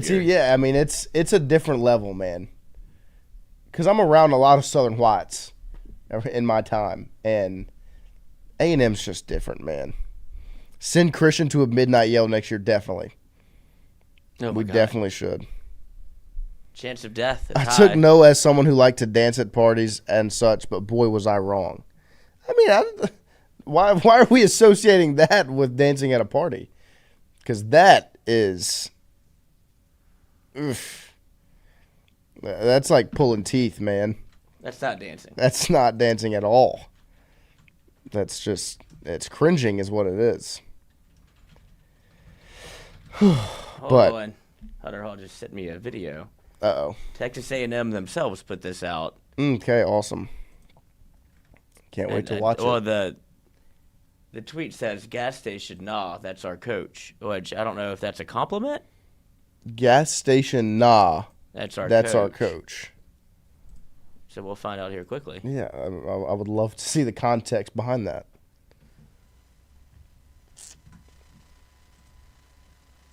And I certainly appreciate a passionate fan base. I love that. And some days you might like me less than others. But guess what? You're still going to be my friend. Oh. And I want to build these relationships. When I was in Alabama, if you said the name Bucky, most of the time people knew who you were talking about. And then this gas station rolls up into town. And now, when you say Bucky, they say, like the gas station? And what I'll say about that, I take that as a compliment, because I've been in those service stations, and it's excellence. And so what I can tell you, we're going to make this program so excellent out here that when you go to pull over and they say, hey, there's a Buc-ee's, let's pull over, they're going to say, oh, like the basketball coach. Oh, the laugh is brutal. Oh, no. I will be your friend. Licking the lips and the laugh. That's going to be tough. Yeah, I mean, like, it's just, you can be a good basketball. He seems like a nice guy. Seems like, yeah. And I know he's obviously a good basketball coach if he's made his way from the high school ranks, coaching at Stanford to now Texas A&M. But that was rough, man. Well, usually when I was in Alabama and they would say the name Bucky, I mean, you knew what you were talking about until that gas station rolled into town. Woof. But you walk into that service station, and I had my experience in service stations. Who says service stations? Excellence. Service station doesn't sound like somewhere that you need to be. You don't want to work in a service station. Walk in, Lloyd, would you like to be serviced? Yes. But that laugh is something, man. Sabrion, that laugh makes it better. Bada bing, bada boom. What's up with that tongue? OMG. Yeah, that man was peeking. It was definitely something. That's Kawhi Leonard. It's up there with Kawhi's laugh. Yeah. Sabrion, he's perfect for A&M. Mm-hmm. Will, too, if we send Christian to a midnight yell, he might end up missing. Fair enough. Yeah. Sabrion, I do something for $1 million, some things for $1 million, but the A&M thing is a big no for me. Okay, what's on your list of what you would do for $1 million over the A&M thing? You know who else worked at a service station? Nick Saban. Get out of here, Hunter. That's true. Nick is ours. He loves LSU more, and you know it. You know who else worked at a service station? John Wayne Gacy. A service station. That's the first time I've ever heard that. Yeah, where's he from? Let's see. What's his name? Bucky McMillan. Yeah. He's from Birmingham, Alabama. Oh, yeah. How about that, huh? Hunter Hall, is that a customary laugh? Is that how you laugh, Hunter? No. Man. He was 99-52 over 5 seasons at Stanford. But, man, that press conference is something. At least now does everybody appreciate Matt McMahon a little bit more? That man had never laughed like that. Mm-mm. He's not swaying back and forth with a couple other guys on stage. Oh, he's really leading into the Texas. And his Is he? Intro presser. Howdy. Oh, we're going to love it here. I love it. Man. Brutal. They're going to love you here. I don't know a name. Who? I guess Caskey. Caskey's the only one I know. Yeah, that's my lone A&M reference connection. Yeah. Like, outside of him, I mean, I've got friends that are Ole Miss fans. I know Alabama fans, Auburn fans. Not A&M. Never met a person that goes there. I went. Oh, what I know I had a teacher. I went to A&M, and he was all. You hated the teacher? Oh my God! And so was it fitting that he went to A&M? Yeah, and he was rock hard about it too. Really? Like, God, y'all are all the same. That's the worst part. He had his ring. It's the worst part, is that they're obsessive about it. So we got along great. Yeah, I'm sure. I can only imagine. Well, I can always. I mean, you can't win an argument if you go to. Not gonna let that one die. No, ever. Yeah, I mean that's my fastball. Yeah, I'm gonna use it my every fault? time. No, you did it to yourself. Yep. Like you chose to go to school there. The only thing you taught me was not to go to A&M. Yes. Every time I've run into Caskey's different, but Caskey it'll come out of him sometimes. Oh, we need when you start dissing on A&M a little bit, he'll be like, guys, calm down." I'm sure watching a football game with him and A&M is playing. It would be great to have him in for LSU A&M. Oh, that would be terrifying. That'd be awesome. Because I think he would go full A&M. He would. And we'd be full he's not LSU. a small guy. No. Played football. Yeah, we need some size on our side. Do you think that you should have got on the ladder? Like, doesn't that take away from the experience? Oh, the big tall guy? Yeah. I mean, I guess if you can do it, why would you go? I mean, I don't think he needs the ladder at all. No, he clearly didn't. He just did it. Yeah, like what would he get on the ladder for? If he got on the ladder, it'd be unbelievable. It'd be cool just to see him there. Isn't that part of the tradition? Like, don't you think about when you think about winning a national championship? Right. It's cascading up the ladder. You're on top of it feels like you're on top of the world. And you look around and you cut the net and you bring it down. And you're like, yes, that was a goal I've always had. Not to stand up and do it, just because you can. I mean, it would be awesome if I could stand up and do it. I wouldn't be sitting here hosting this show. Yeah, he didn't even play. He didn't. I think he's a freshman though. Yeah, we'll see. See if that 7'9" can ever get on the court. I feel like get on the hardwood. I don't think those bones are gonna last. His chest is gonna cave in. Yeah. One post up. Can happen to Guidry. It's like a 7'9" Christian. Oh, did you see this guy shoot a basketball? Which guy? I saw this yesterday. Do you see they didn't let Hakeem Olajuwon on the court after the Final Four thing? That was disgusting. And they wouldn't. Well, they also didn't let Kyle. Oh no, not Kyle McCord. Will Howard up on stage, whatever he played. Yeah, that was unbelievable. He's a player. He's a quarterback. The new Sean Marion jump shot just got released. Let's see it. I do love a Sean Marion jump shot.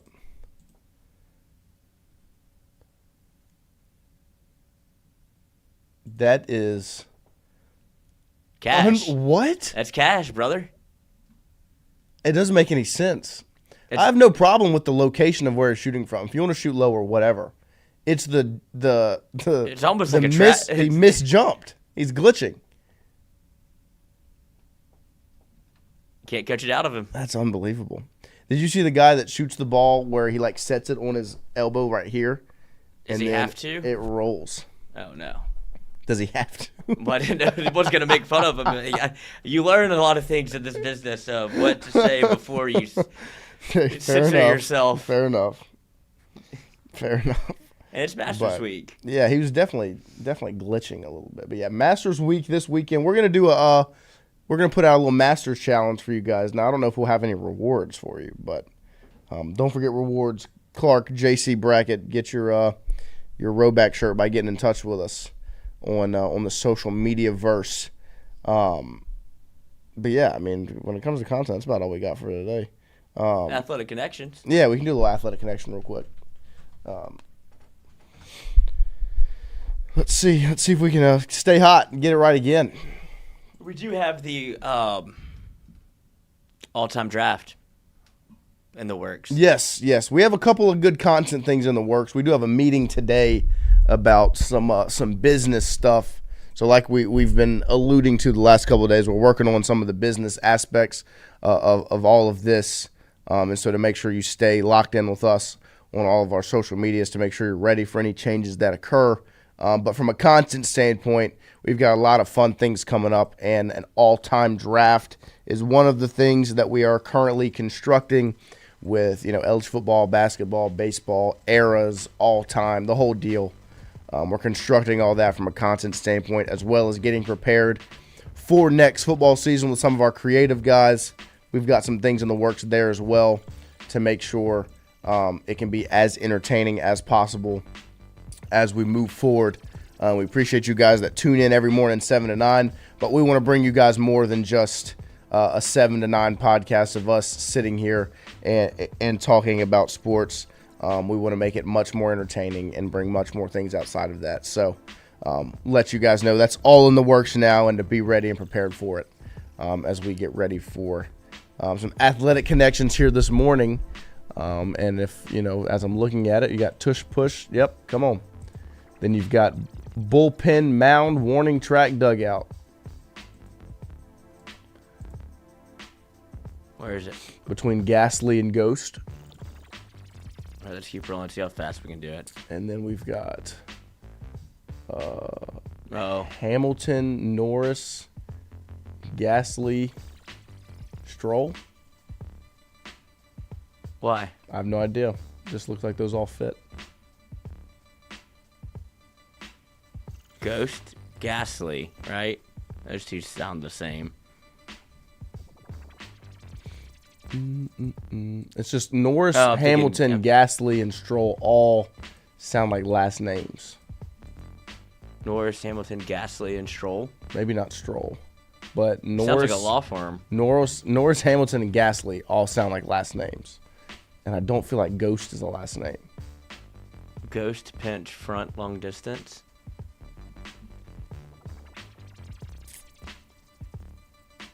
I don't know. Oh, ghost runner, pinch runner, long distance runner, front runner. Yeah. So the Norris, Stroll, Ghastly. There we go. Good job, Lloyd. Thank you. F1 drivers. No, nice. Shout out to Begas. Begas. Thank you, sir. Helped us. F1 drivers. Atta boy. Should we do a real connections now, since we have time? Or would you want to do a Sporcle? It's been a while since we did a Sporcle. Has been quite a while since we've done a Sporcle. So everybody knows their F1. Shout out. Got some F1 fans in the house. I can't say the same about myself.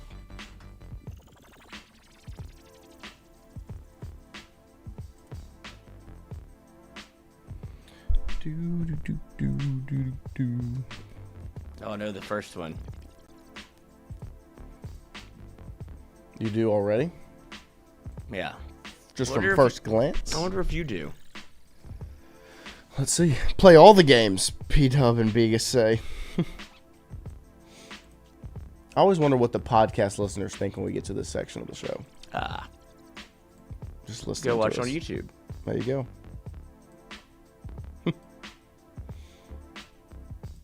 Fair enough, Biggest. Don't make me find another YouTube streamer, even worse, actually work. Do you know what that is? You sick fuck. No, I don't. Yeah, you do. No, I don't. Say it. I don't know it. You don't know it? Nope. I bet. Oh, there it is. I'm going to let you type that in under your own knowledge. If you had a guess, it's spoofing. I know. I was not saying that live on the microphone. I've never done it. Sure. But I heard it'll get you absolutely ripped. And it doesn't have to just be alcohol. You could do drugs in there, too. In there? The anus. There you go. They hate us because the anus. 4 states which seceded under Lincoln in 1861. Which one's secede? Which one's leave? Oh. Alabama? Louisiana? Well, good. I don't know if this is good or bad. Arkansas. Mississippi. Oh, No. Alabama for sure. Alabama. No, Oh. wow. Kentucky. Georgia? Georgia Pine. West Virginia. The Carolinas? Well, that's why they split. Yeah, we should have known that. Oh. The Carolinas, North and South Carolina.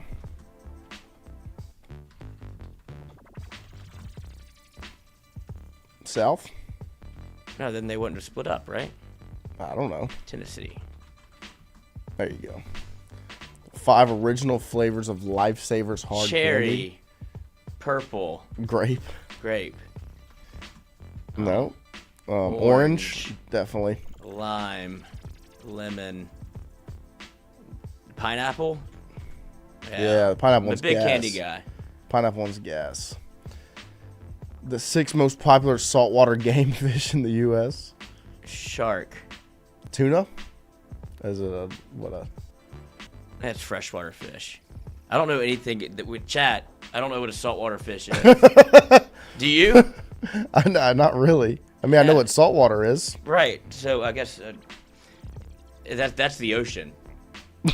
So Yeah. fish you catch. I don't know what fish you catch in the ocean. Oh, no, you just said that. What about a marlin? Maybe try it. Marlin. An ahi. Damn. Like, what's out there? Speckled trout, redfish. Speckled. Nope. Redfish. We got Kenny on it. Redfish. Kenny's working. Grouper. Nope. Bluefish. Bluefin? Oh, just bluefish. Good for them. Redfish, bluefish, 1 fish, 2 fish. Yeah, oh. There you go. 1 fish. The 7 nutrient content that must be Cod? listed. A white cod. Sterling marlin. A white cod. A big white cod? A white cod. Yellowfin. Cod. Clone. Let's see. Yellowfin, tuna amberjack. Nope. All right. Protein. Protein. Sugar. Sodium. Carbs. Fats. What else? Calories? Nope. Nutrient content. There it was. I spelled it wrong. Good. 8 highest rated movies written by. What does Aaron Sorkin do? I have no idea who that is. The 9 countries with the most exports by monetary value. China. Oh, tariffs. Let's think all the Let's tariff not talk about places. that. Mexico. Palestine. Palestine. Nope. Honduras. Japan. Yep. Taiwan. I'm trying to think of all the ones I see on my shirts. Colombia. Oh. That's You wrong. want to live in Taiwan? Brazil. Argentina. Canada. America? America. Nope. Boo. Russia? Taiwan, says Begus. Spelling that Swordfish? Right. Am I spelling that right? I have no idea. I don't think so. Oh, that is right. That's Taiwan. Taiwan. Swordfish. India. What? What else is what? Germany. Netherlands. Shout out to Ivo. Striped bass, cobia, flounder, pompano, Spanish mackerel. Mackerel. Mackerel. Nope. What else we have here? Korea. Peru. Where do they make all the Nike shoes? I thought that was China. That is Indonesia. India. Nope. What else? What are these cold places? Like we were at Greenland. Yeah. Finland. I feel like that's the Australia. Netherlands. Switzerland. Switzerland. Like I'm thinking of these rich places. I don't know what 9 country with the most exports by mileage, so they're sending shit out. Egypt. Cars. Cars is Germany. Right. Which is another car manufacturer. Japan. Did that. Hungary. What about like Italy? Food. Yeah. There you go. Good job. France. The big ones. The big Spain. Spain. Portugal. United States. Okay, we did America, but it didn't calculate. Snapper. Imbeciles. That's mean. Mahi. Mahi. Nope. The fish is going to drive everybody crazy. Bonefish. Would never. That's just a restaurant. Bonefish Grill. What's a warehouse club? I have no idea what a warehouse club is. What's Hispaniola? I don't know. 2 countries on the island of Hispaniola. 10 NFL teams with the most touchdowns of all time. Packers. Bears. Rams. Bears. Oh my. 49ers. Chiefs. Raiders. Oh.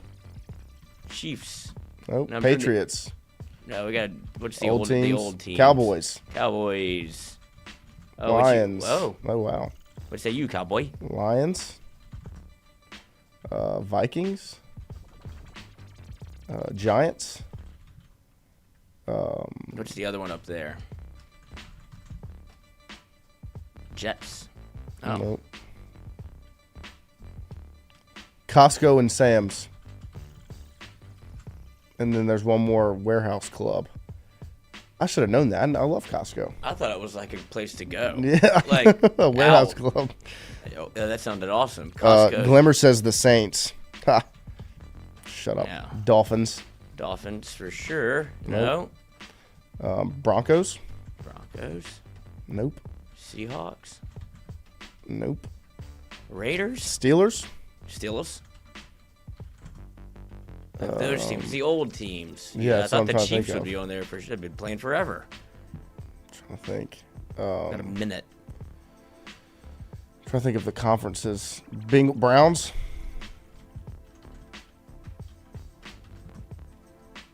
Browns. I did the Bengals. BJ's, says Fonz. Yeah. BJ's Warehouse Club. Come on. Nice, Fonz. Fonz is a big BJ's guy. Oh, so is Hunter Hall. Hunter Hall's doing BJ's too. I did Cowboys and Patriots. Yeah, we did those. I'm just trying to think of the entire We can't get a fish. Buccaneers, Falcons, Panthers.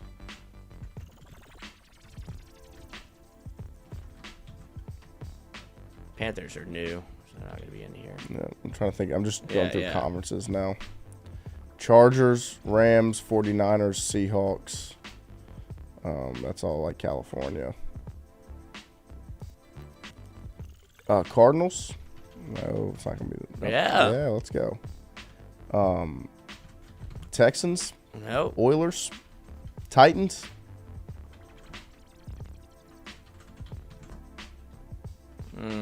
Titans, Jaguars. Eagles and Commanders. Eagles. South Korea, we were missing. Oh, The Social Network, Moneyball. Oh, seen see, that. I didn't know Trials. what he did. Yeah, I've seen all those movies. Striped bass. What else is it? Sea trout, salmon. Haiti and Dominican Republic. We did pretty good. Dominican. Should we do one more? Or just get out of here? We can do one more. That was good. Yeah, we kind of got in our bag a little bit. The Eagles and the Commanders. What was that? What's that? The NFC East? Colts? Oh, God, I didn't mean to go random. Oh. Screw it, why not? Because we don't know what it is. Let's try it. Missing medleys. All right. Play quiz. What does that mean? I have no idea.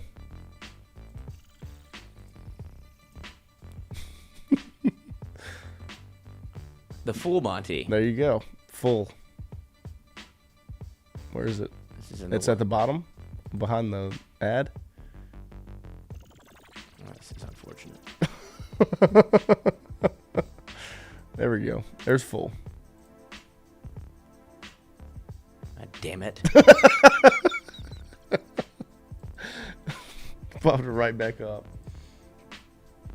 Oh, song, radio.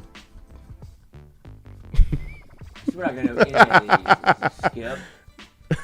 Not far.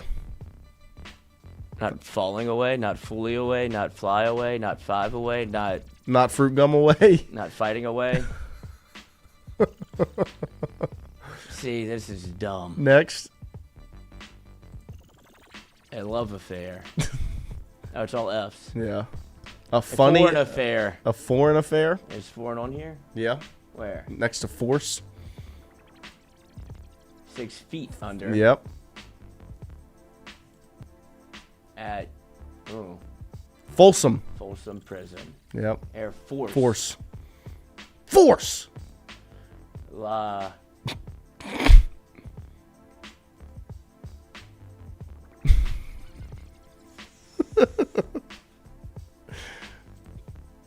We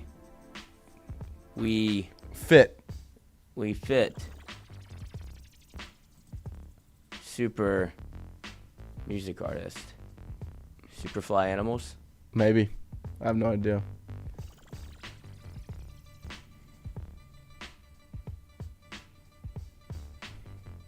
I don't know the super animals. I thought this was Femme also. Yeah. Femme Fatale. Super Fly. Is that one? Yeah, Fly's on there. Where?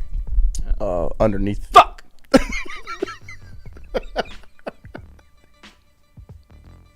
I hate Mrs. L. Fitzgerald Baum. Fuck! John Fitzgerald Kennedy. I thought it was just F. The F stands for something. Yeah. Is it Fitzgerald? Is it Flynn? Frank? Fruit gum. I feel like it's Fields. I feel like it's Fitzgerald. Fenimore? Fitzgerald. Just try it. Yes. Right. Strawberry Fields forever. Lara. Frank Boyle. Flynn Boyle.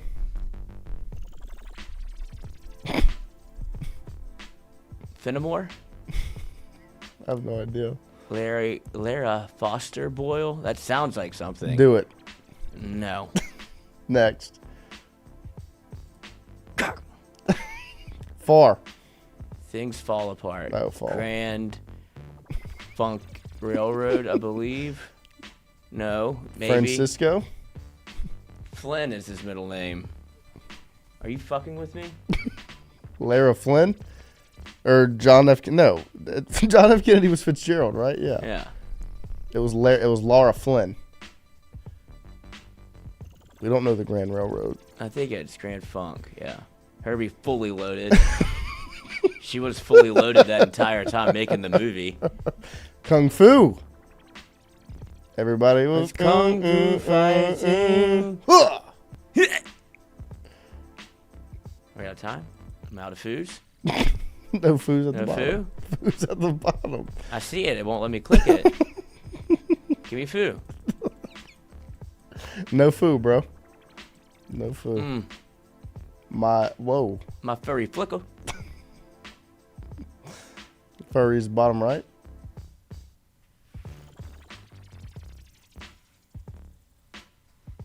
I don't know what that is. Like 5. Gonna go now. Gonna fly now. Fly. Gonna fade now. What do you take free?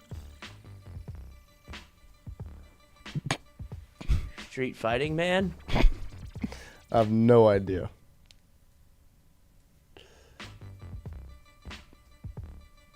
We didn't do terrible. No. David Foster Wallace. Where's Foster? It should be in. It's below Fitzgerald. Oh.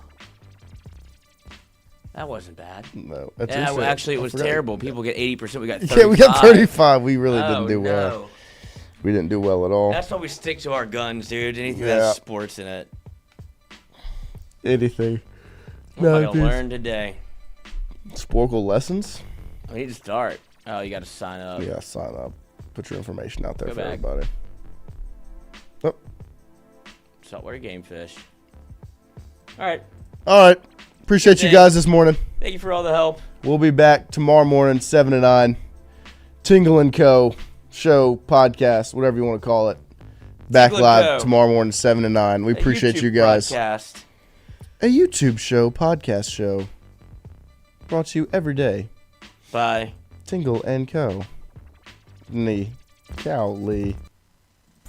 We'll be back tomorrow morning, 7 to 9. Thank you guys. Love you. We'll have, don't forget, be prepared. LSU football practice from today will be cut up and posted on the YouTube channel today. I was looking at I don't know when y'all see it versus when I see it. I don't know if I was going too fast, so I don't like doing those pick-ems. These wieners looked at the chat. Y'all, hey, all you country balls, why don't y'all learn how to fucking name a fish? Yeah, all these find fish. Some y'all don't even know what a freshwater fish How is. about y'all know some freshwater fish? It's saltwater, boy. You can tingle this guy. Okay, Fonz. That's right, Fonz. Thank you. Get your nubs out of here. Oof. Oof. Oof. Oof. Oof.